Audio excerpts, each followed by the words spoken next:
For the past couple of years, worked on a project that we called Killing the Colorado, and began as a look at drought and water management in the western United States. We looked at the Colorado River because it's probably the most important water source by population in the country. 40 million Americans get their water from the Colorado River.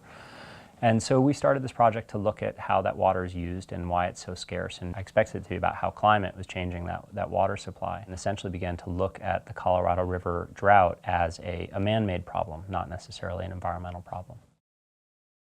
I went expecting to document the changes in the environment and how that was affecting our water supply, and just found in case after case that people had created the circumstances that they were grappling with in a variety of ways, that we were relying on water rights laws that go back a century in Colorado and in various state laws that basically encourage people to waste water, that the fundamental concepts of groundwater science weren't understood by the policymakers that were regulating it, that they had separate units that regulate surface water and groundwater in places where those water supplies were interchangeable.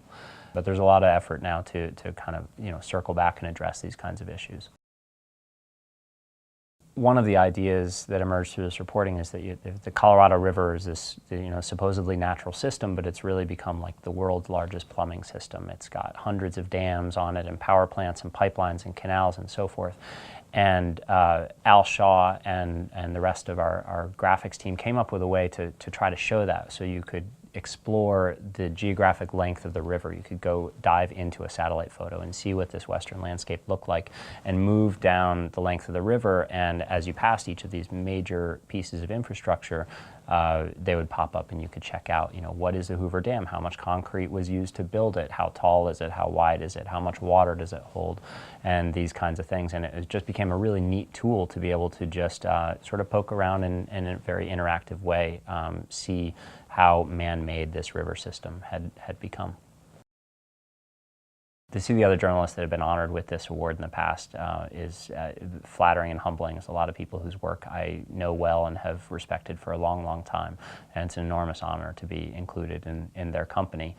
Obviously, the Academies is an enormous resource for me in my reporting on any subject all the time, and has been for many, many years. And to be remotely included in their company is a fantastic honor.